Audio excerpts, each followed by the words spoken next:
I had the good fortune in 2018 to lead the first OI trip to Sudan, and it was an incredible experience. A thing that I realized, and we all realized, is it's a great travel experience, and it was a real surprise. First of all, Sudan is not Egypt, and Egypt is not Sudan. So if you've been to Egypt, you have not been to Sudan. They are very, very different countries.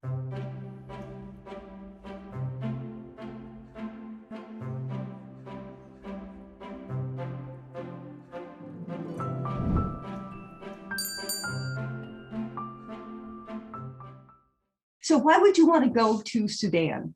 It is a very beautiful country between the natural beauty, such as the sand dunes, the natural formations, the third cataract. So very different sort of landscapes, very barren, some quite lush along the Nile.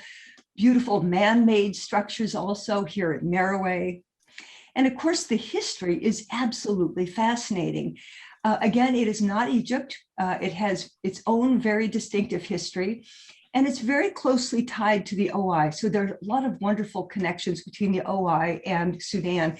For example, one of these great photographs of Breasted's trip documenting monuments in Sudan, 1905 to 1907. Here's Mrs. Breasted on a camel, and documenting inscriptions at Tombos, a site that we visit on our tour.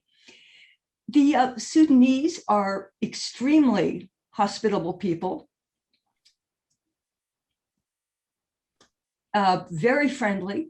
Again, very different sort of people than Egypt. Not as many tourists there. And you can see the different sort of character of the people. Kids, everybody's very polite, quite quiet, and very welcoming and curious. And very happy to see you. And there are, of course, the markets. There is a ton of stuff to, if you're a photographer, it's like there is so much to photograph. It's just great. Well, so the question is, Sudan, most people haven't been there. So how do you get there? What's it like when you get there? What are the hotels like? What's the food like? How do you get around? First of all, you get there. Very long airplane flight. Most of the big carriers like Egypt Air, Royal Jordanian, Turkish Air, Air Ethiopia fly into Khartoum. And so a lot of people fly in from Cairo, but you can also fly in from Jordan or from Addis or places in Europe. So it's not difficult to get to. It's just, of course, a long flight. Well, once you get there, what's it like? How are the hotels? For example, this is the hotel that we use in Khartoum. It's called the Corinthian, also called Gaddafi's Egg, because it was built by Colonel Gaddafi as part of his sort of pan-African outreach. But as you can see, a spectacular building, very international in style, beautiful big panorama. You can see the windows at the top. That's one of the dining rooms. Really lovely rooms. It's completely what you'd expect from a very, very good class, international class hotel.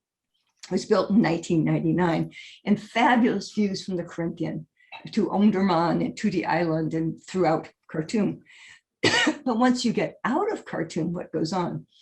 Well, it's pretty nice. For example, this is our hotel in Karima, which is by Jebel Barkal. This is the Karima guest house, the entrance to it. Very, very charming, even very, very tasteful. The Sudanese have extremely good taste. So you go through the gate, and this hotel is a complex of bungalows. And then on the left, you see the large house, which is the lounge and the restaurant. And then the individual rooms around the sides. And each room has its own little porch. Really very comfortable, very, very stylish, like a little oasis with its big green lawn. Now, when you get even further away, for example, Merowe, I'm not sure if it's glamping, but it's certainly not really camping. It's somewhere in between. But again, very stylish. These are some of the large buildings at the Merowe camp. Beautiful indigenous style. Some of the large buildings are the restaurants. And then often this are these tents, and they're tents for two people, or a single, of course, has their own tent, because you can see they're on a concrete base. So they're like, super luxurious Girl Scout camp tents, large. Each one has a separate private WC. So really very, very nice. And the view is unbelievable. You can sit in your tent on your bed, looking out over your feet. And this is the view you see of the pyramid field at Merowe. It is just incredible.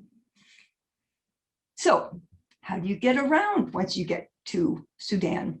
Well, in Khartoum, we use a standard bus, nothing mysterious, nothing exotic about that. But once we get out of Khartoum, we use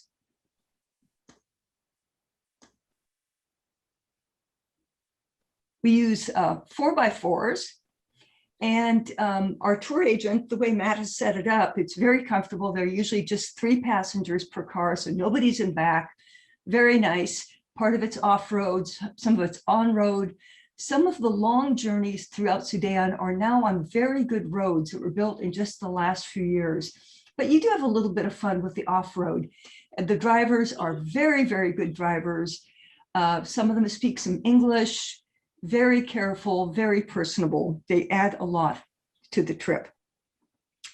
Well, how about the food? I already mentioned the restaurant in Khartoum, but in Khartoum, there are some very stylish restaurants. For example, this is one restaurant in Khartoum that we go to, Lebanese restaurant. But when you're on the road, I really liked, again, the style they have in Sudan, because, for example, other countries, well, for example, in Egypt, if you have a long trip, you often get a cardboard box with your lunch and you balance it on your lap, and it's kind of awkward. But the Sudanese have this down to an absolute science.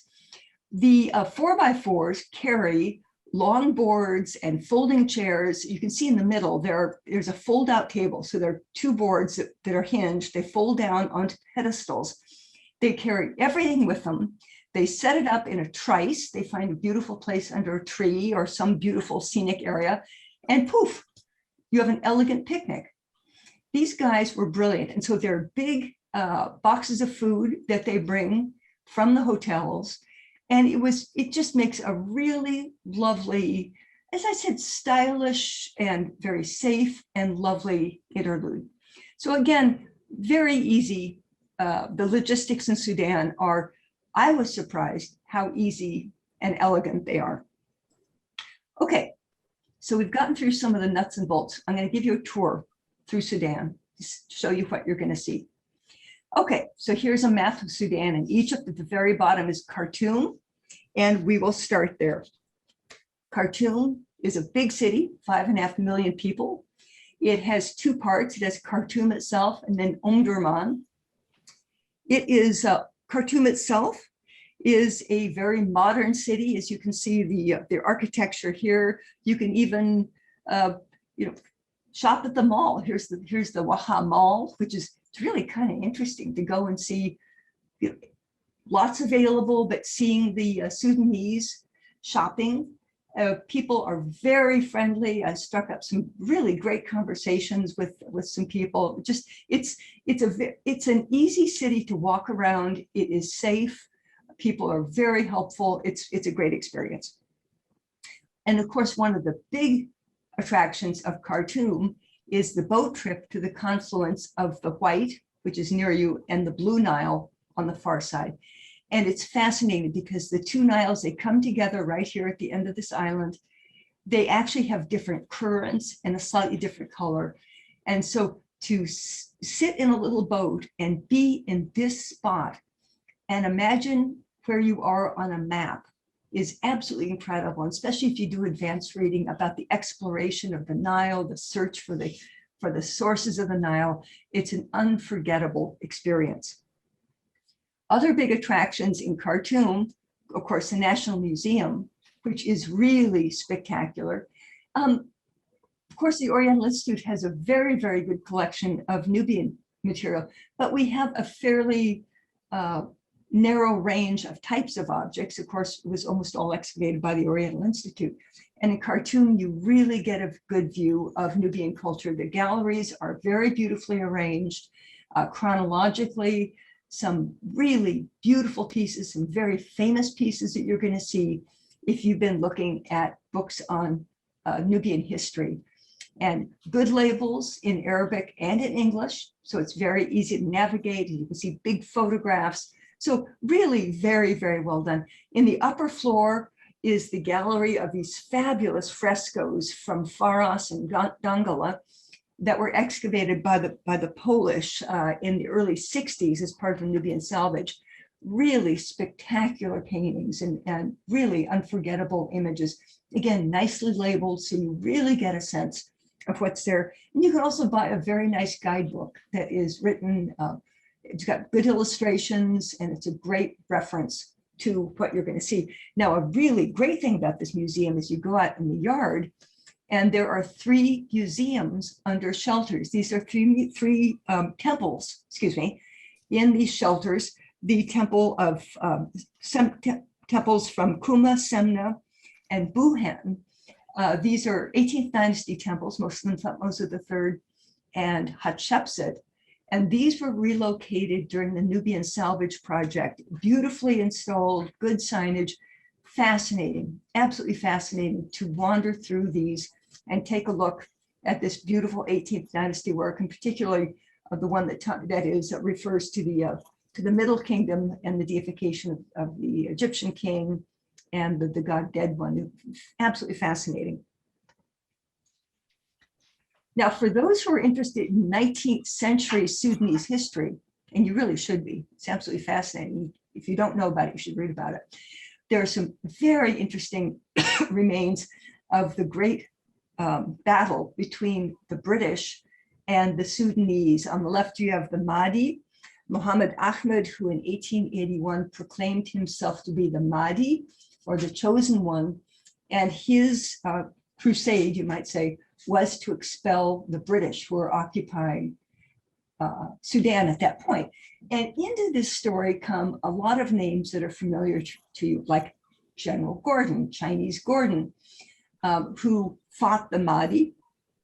And in 1885, there was a battle, the siege of Khartoum. And this took place at the palace of Gordon, which is actually not far from our hotel. And this romanticized picture of the last stand of Chinese Gordon.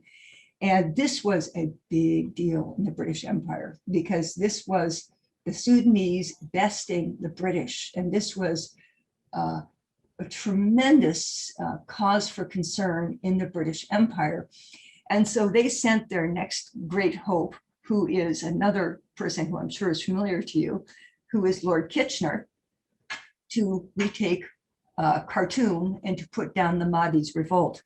Well, this didn't go so great initially. It's absolutely fascinating. Winston Churchill is dancing through this whole story. He wrote a really great book about, he was a reporter at that point, and he talks about the river wars. And once you're there and you know the places, it is absolutely fascinating to read the account of what was going on between the British Empire and Kitchener.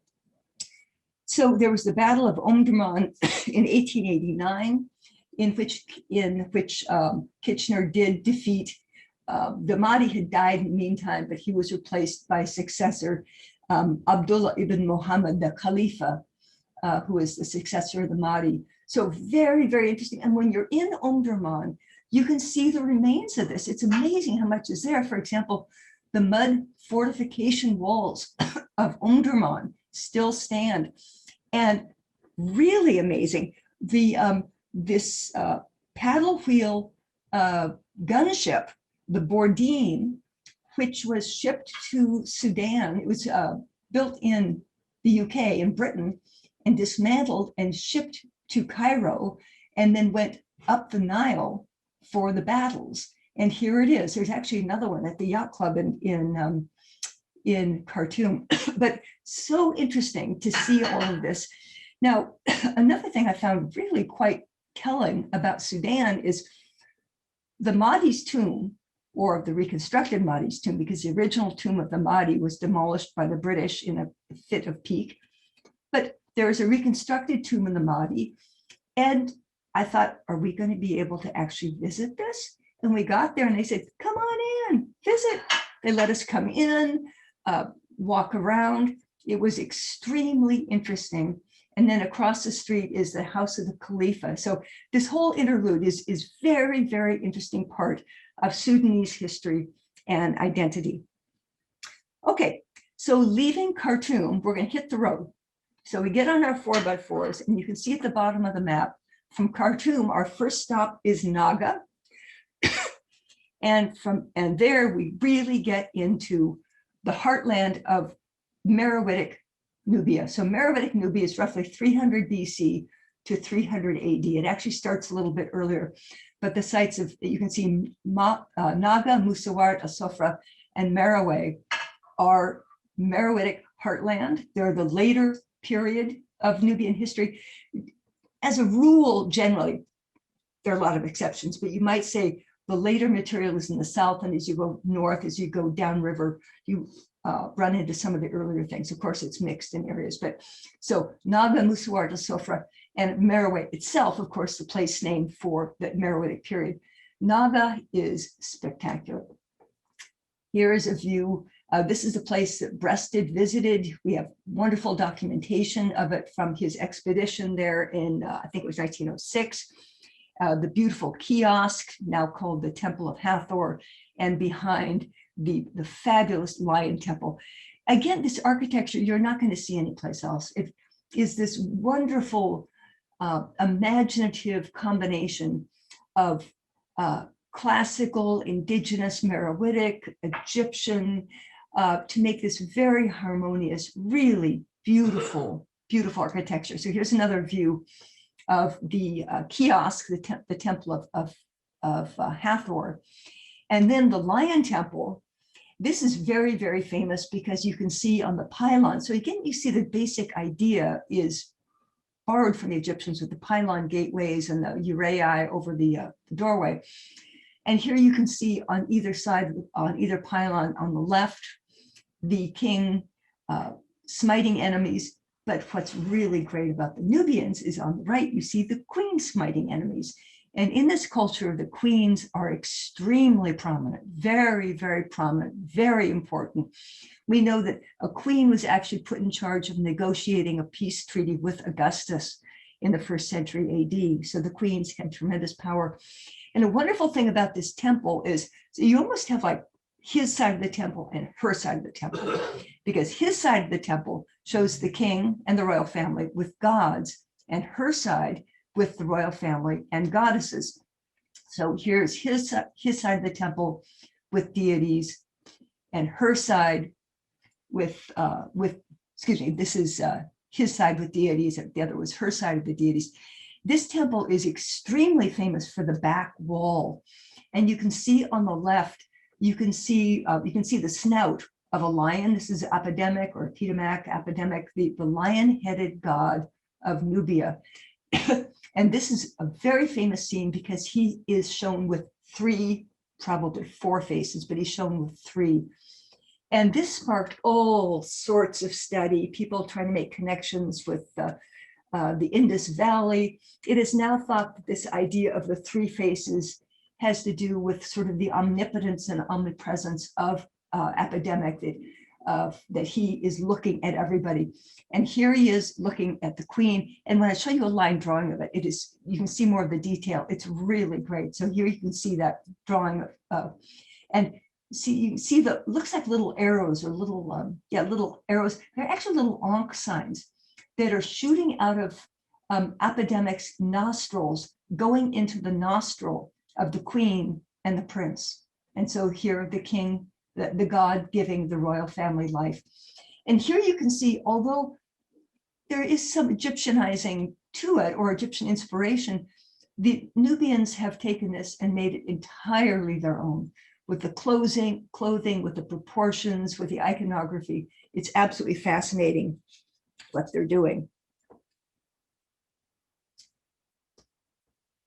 And then another very famous scene at this temple on the sides of the pylon, with Epidemic shown as, you can see the lion head at the top, but with this undulating serpent body coming out of a lotus. So again, brilliant, imaginative, new conceptions of their theology.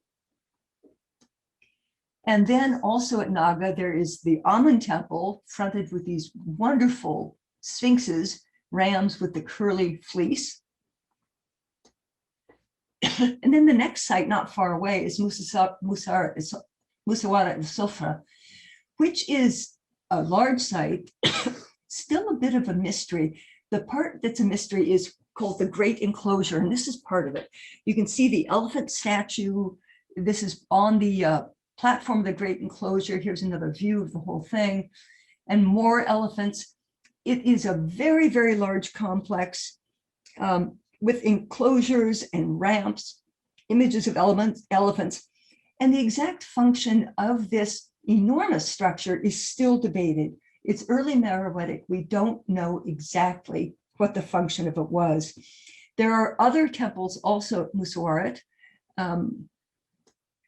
For example, this temple with statues of two gods on the front,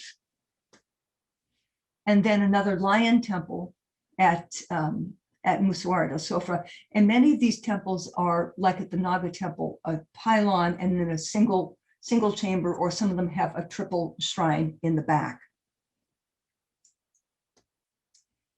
And the back of this one, actually this temple is quite interesting because the interior is decorated. And then the outside on the back, you see all these lines of elephants with some sort of fancy trappings on them. So all sorts of interesting stuff going on. And the interior, as I mentioned, is decorated. It has scenes of griffins, other types of animals, processions. It's extremely interesting. Now, the back of this temple, it has lots of graffiti, but one that's particularly important for the Oriental Institute is this one, Horst Schliepak, 1906. Horst Schliepak was a photographer for James Henry Breasted when he went to Egypt on his expedition to Sudan. And Schliepak left his name on this temple and also at a temple at Naga. Breasted was not aware of this, but he was told about this and he fired Schliepak because even in 1906, Breasted was very aware you do not cut your name into monuments. And so this set off a really interesting, as they say, dausha in Egypt, that Breasted fired Schliepak, and then Schliepak took all the photography equipment hostage, and it went on and on. It was very interesting, but a little bit of OI history there. Then, not too far away from Musawarat is Merowe, one of the great sites. And this is the site in Nubia that you always see the photographs of. Just really, really a gorgeous place. It was really the center of the great age of Sudan, again, 300 BC to about 300 AD. Although it became a royal residence for the family, a royal family from a little earlier, about maybe 590, 600, when the royal family was driven south from their center at Jebel Barkal at Karima, that we'll look at in just a minute. The Egyptians had come down into Egypt on sort of a punitive raid. Maybe this is all very interesting. It may have to do with the 25th dynasty in Egypt, which was a period of Nubian rule of Egypt. It's thought that Psammetichus, the king of the 26th dynasty, may have come down into Karima, Jebel Barkal on this raid to expunge the memory of these pharaohs who supposedly dishonored Egypt by ruling Egypt. In fact, the 25th dynasty was a period of tremendous achievement in ancient Egypt. So Psammetichus was kind of a sore loser, but very, very interesting. So Merowe, there's Merowe City, which is a very, very large site that has been excavated most recently by Royal Ontario Museum, Chris Jimsky. But what is of interest to most people, the city itself is not terribly well preserved, but the burial sites are. There are 3 fields of pyramids here at Merowe. And here we see these pyramids, as you can see, are very different from Egyptian pyramids.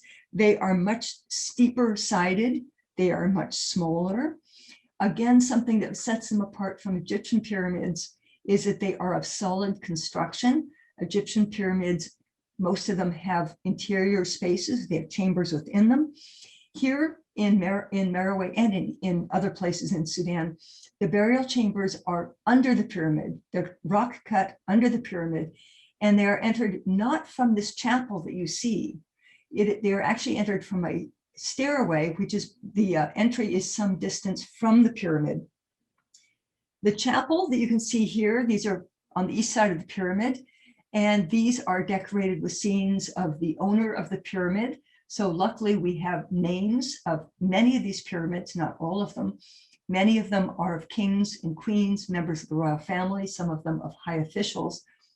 And so some of them are restored, some of them are not so well restored, but it is so fascinating wandering through these pyramid fields, and it's exploring and discovering, going into these chapels and seeing scenes. For example, here's a scene of the king with Isis behind him, and he has a special scepter with a for word year, and you see processions and all sorts of things. So it takes a few minutes to train your eye to figure out what you're seeing in these chapels, but they're full of absolutely fascinating detail.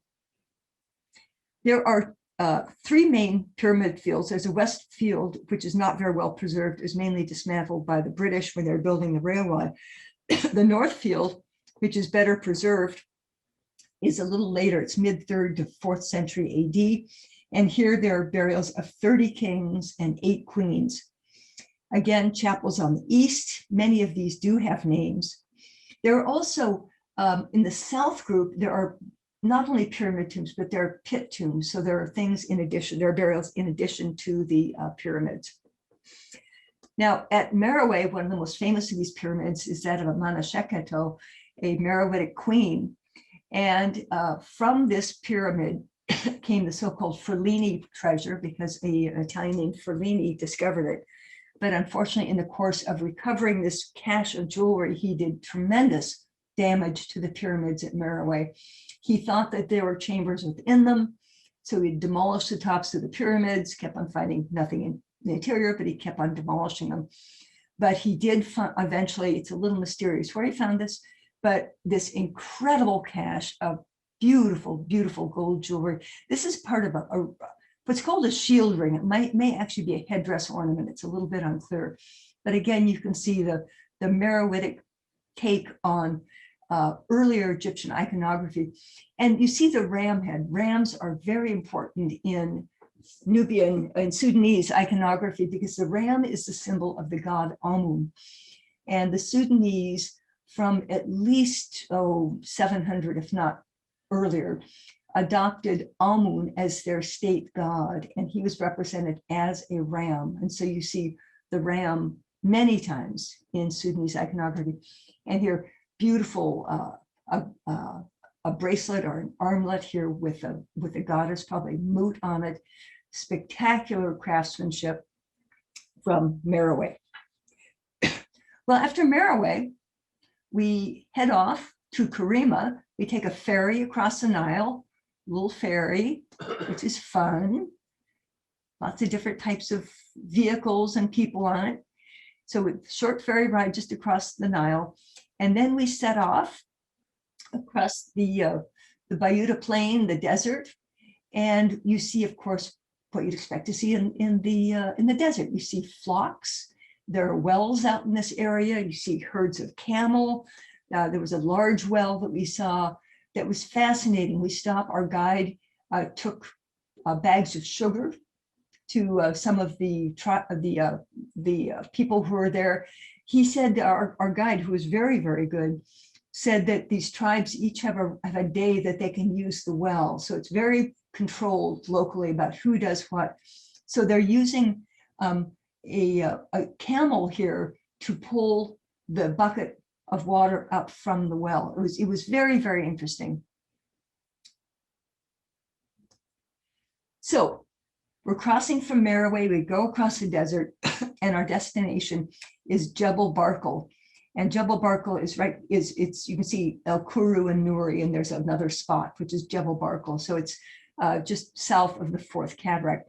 Now, Jebel Barkal was called the Holy City. It was thought to be the birthplace of Amun in Sudan.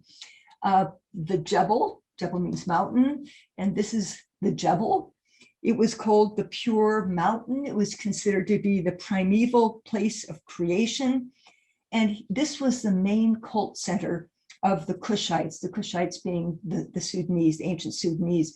So even when the royal family moved from Jebel Barkal to Merowe, Jebel Barkal continued to be a very, very important cult center. And in fact, there's a lot more archaeology going on there. It was probably more than a cult center. There are more palaces being discovered. And so it was probably more active in the Meroitic period than had been assumed maybe 10 years ago. If you go up the Jebel, you get a view of some of these temples. This is looking down. On the left, you see the great Amun temple, the remains of it. This was actually begun in the 18th dynasty by Thutmose III. And then after the Egyptians withdrew, it was added onto by the Kushites, by the Sudanese, the Kushites. And then you can see other temples, another temple to the right. One that's better preserved is just beyond. You can see these Hathoric columns like Sistra, and there are columns. And the column. This is the temple of Mut at Jebel Barkal. And the main part of the temple, the interior, is rock cut.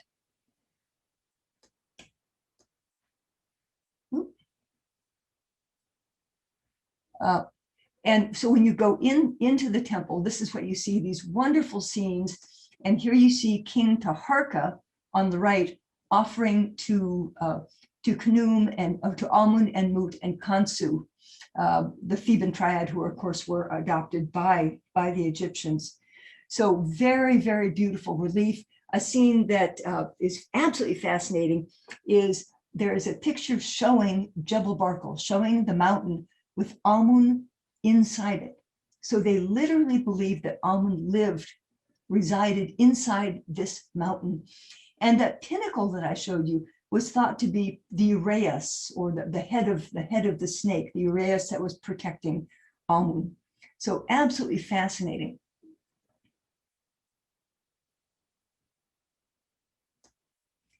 Now we're moving on to El Kuru. So Jebel Barkal was the main cult center, and also many temples, as we've mentioned. By the way, University of Michigan under Jeff Emberling is excavating some domestic areas at that area.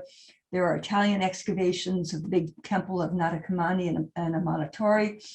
But so you have the main residential section at Jebel Barkal and cult center. Then there are two necropolis that serve that area. The earlier one is El Kuru, just to the east of Jebel Barkal. And here we find the burials of many of the kings of Dynasty 25. So Kashta, Pie, Great Pianki, the king who came from Nubia in the 25th dynasty and saved Egypt, reunified the country, one of the great leaders. Shabataka and Shabako and Tanlaramani are all buried here at El Kuru. Not many of the pyramid superstructures survive. The tombs had Egyptian-style goods and burials on beds. The bed burials are very typical of Sudanese funerary practices. But there is one, so this is the pyramid I just showed you, which has no name. We don't know who it belongs to. You can actually go down toward the to the descending passageway. And again, in Egypt, the descending passageway would be in the side of the pyramid, but here is at some distance from the pyramid, and you can go down, you walk down this incline. You can't go into the burial chamber itself, but again, this wonderful sense of sort of discovery and mystery. One of the tombs at El Kuru, that of Tanlaramani, is available to visit. This is a statue of Tanlaramani, one of the 25th dynasty pharaohs. And this is a superstructure that's been built over the tomb to protect it. And the interior is spectacular. It is brightly painted here, a scene of Tanwat Amani with his characteristic Kushite cap crown with the streamers and the uraei, and then other scenes from the Book of the Dead, a very interesting kind of take on the Book of the Dead, some adopted directly and others sort of reinterpreted from the Egyptian traditions. So really a very exciting, very beautiful place that you can go. As I mentioned, there are the pyramids are so ruined that it doesn't, you think, well, that's great. You get to see the burial chamber of Tanwat Amani. But George Reisner, when he excavated El Kuru for the Harvard expedition in 1818-19, found spectacular things, which gives you an idea of how rich these burials must have been. This is a very small pendant from El Kuru, from a queen of Pianki, and two other objects, an offering stand on the right, it's bronze gilt, and then a small, beautifully done pendant. Again, all this from El Kuru, and this spectacular collar. So that gives you an idea of how rich these burials originally were. So don't be fooled by the lack of the superstructures, but very, very sophisticated, beautiful material that was being created by the Nubians. And as I mentioned, they were bed burials during this time were very typical. The Egyptians, of course, buried people in coffins, but the Sudanese buried on beds. And this is a very old tradition this is carried on. This is a leg from a burial bed, spectacular piece from El Kuru. Then going on to the second of the necropolis for Jebel Barkal is Nuri. Nuri is a Sudanese word which means the great God. This is a pyramid field with 73 sandstone pyramids of the royal family. It was founded by Taharqa. This necropolis was founded by Taharqa in 664. It houses the burials of Aspelta, Senkenamiskin, Anlamani, and their queens, and most of the later Kushites. Most of the cemeteries are moved to Merowe after about 315. The Taharqa pyramid, and Taharqa is one of the greatest rulers of ancient Egypt. This gives you an idea of the state of preservation and what these pyramids look like. And here, the pyramid of Taharqa was originally 67 meters tall, now greatly eroded. And you can see again that the angle is quite different. It's 69 degrees versus the Great Pyramid 51. So it's a much steeper angle. The grave goods from these pyramids again indicate adoption of some Egyptian burial practices. For example, in the tomb of Taharqa were found hundreds and hundreds of these really spectacular shabtis or shabtis in different types of stone. Many of these are in the MFA. I wanted to mention to you that many of these artifacts I'm showing to you are currently on exhibit in St. Louis at the St. Louis Art Museum. And the show will be there until I believe August 22nd, 2021. If you have a chance, go see it, because this material is so spectacular. Once the material goes back to Boston, it is going back in storage. So try to go to St. Louis and see this material. A alabastron from the tomb, the pyramid of Aspelta from Nuri. Well, from there, we go across the desert to Kerma. And here again, we're going back in time. So you can see just where it says Jebel Barkal, just above is Kerma. And Kerma is extremely important for Sudanese and Nubian history. It was a period of centralization of the state. Before this time, we seem to have local chieftains. These are the periods you might know the names A group and C group, because we have we have a lot of this material in the Oriental Institute. But Kerma, from roughly 2200 BC, we see the centralization of the state and the growth of this great center at Kerma.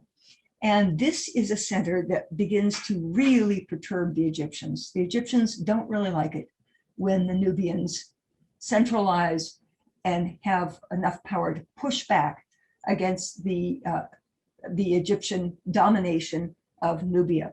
So Kerma is a very fantastic place.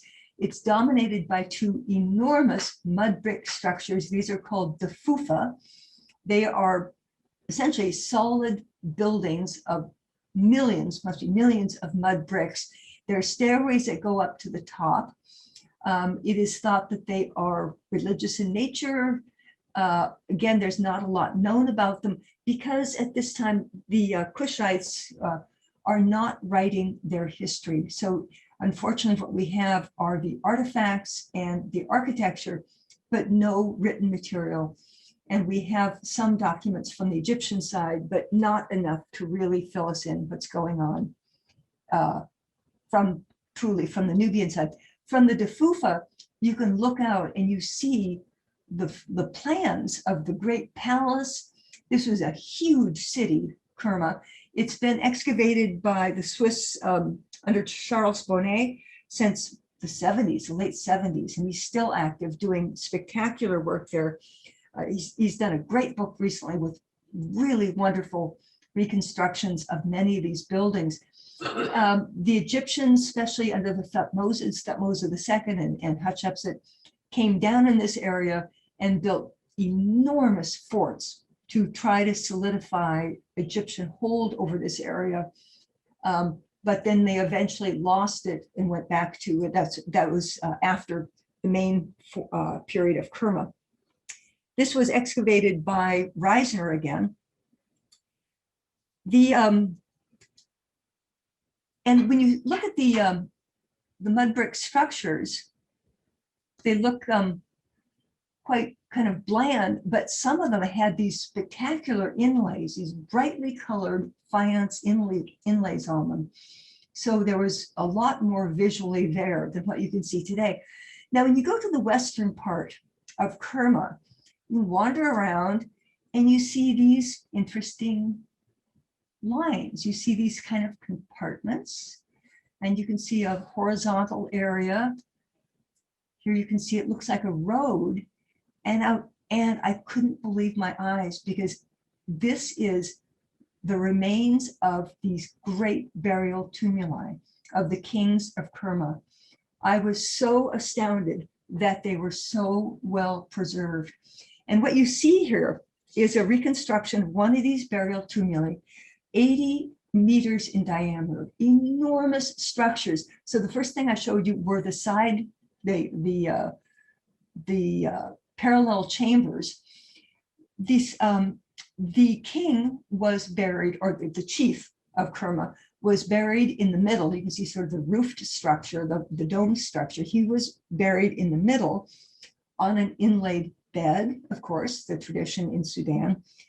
But the thing that's really quite amazing of this and so telling about the strength of these kings is this tumulus also included the burials of hundreds of retainers who were sacrificed and buried along with the king. So it is astounding that you can still see the remains of these. Let me go back. Here you can see those parallel lines, which are the chambers where the sacrificed retainers were placed. And in the burial chamber, Reisner found traces of, this is a reconstruction of one of these spectacular burial beds. It is a footboard, that's not the headboard, inlaid with wonderful animals. And this is the burial of the rulers of Kerma.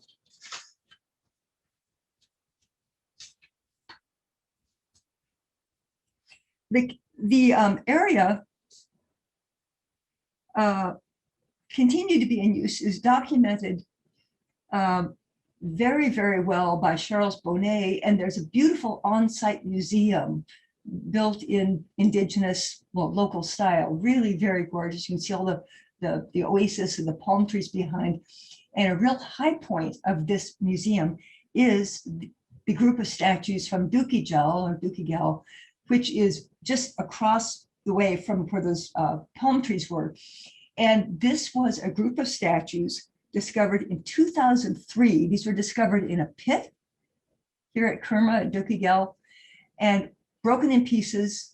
And Bonnet and his crew reconstructed them. And this is a who's who of the Nubian, of the Kushite kings, Taharka, Tanwaramani, Senkenamiskan, Anlamani, Aspelta, spectacular statues. And again, as I said, discovered so recently. The museum has beautiful displays, giving you a history of the site and also showing you objects from other parts. You can see also very interesting, you see the figure in the middle with the ram horns. Looks like he's got sort of a curvy hairstyle. Those are the ram horns indicating his assimilation to the god, his association with the god Amun. And you see these kings wear the double uraeus, not the single uraeus of the Egyptian kings, but the double uraeus. Okay, so leaving Karima, we go further downstream, north, to the Third Cataract, which is very, very beautiful. Again, such a historic spot, to the site of Tombos. And here again, it's like a little mission of discovery, because here in the quarry, there's a monumental statue that was just left in the quarry. And if we walk around Tombos, you start looking at the rocks, and there are hieroglyphic texts all over from the Egyptian missions and the forces that were sent down to this area. There's a lot of excavation going on in Tombos right now, especially University of California at Santa Barbara, and also Purdue, Stuart Tyson Smith and his group, who are excavating the city of Tombos. So again, there is so much more that we will know about these areas of Sudan as we get more of this excavation done. So that is as far as our trip went. But I do want to mention, if you take our ultimate Nile, we go further to the north, including the beautiful temple of Soleb of Amenhotep III. And then really quite audacious, we continue along the Nile, cross into Egypt, and end up at Abu Simbel, which again is a very important monument for Nubian history, because this was built, of course, by the Egyptian king, Ramses II, as basically a signboard on the eastern frontier of Egypt, warning the Nubians to not mess with the Egyptians, that they could make this sort of temple. And then our program continues by Nile, on Lake Nasser to Luxor, and then to Cairo. And so we hope you'll consider the ultimate Nile, Khartoum to Cairo. It's going to be a really, really spectacular trip. So I hope that gives you a little bit of idea of what it's like to travel in Sudan and why you should go there. There are so many reasons to go there. It's an absolutely fascinating experience. And again, it's a changing landscape with all of the excavation and a changing body of knowledge, what we know about the history and the culture of ancient Sudan. For over 100 years, the OI has been a leading research center for the study of ancient Middle Eastern civilizations. Join us in uncovering the past and learn about the beginnings of our lives as humans together. Become a member by visiting oi.uchicago.edu/member.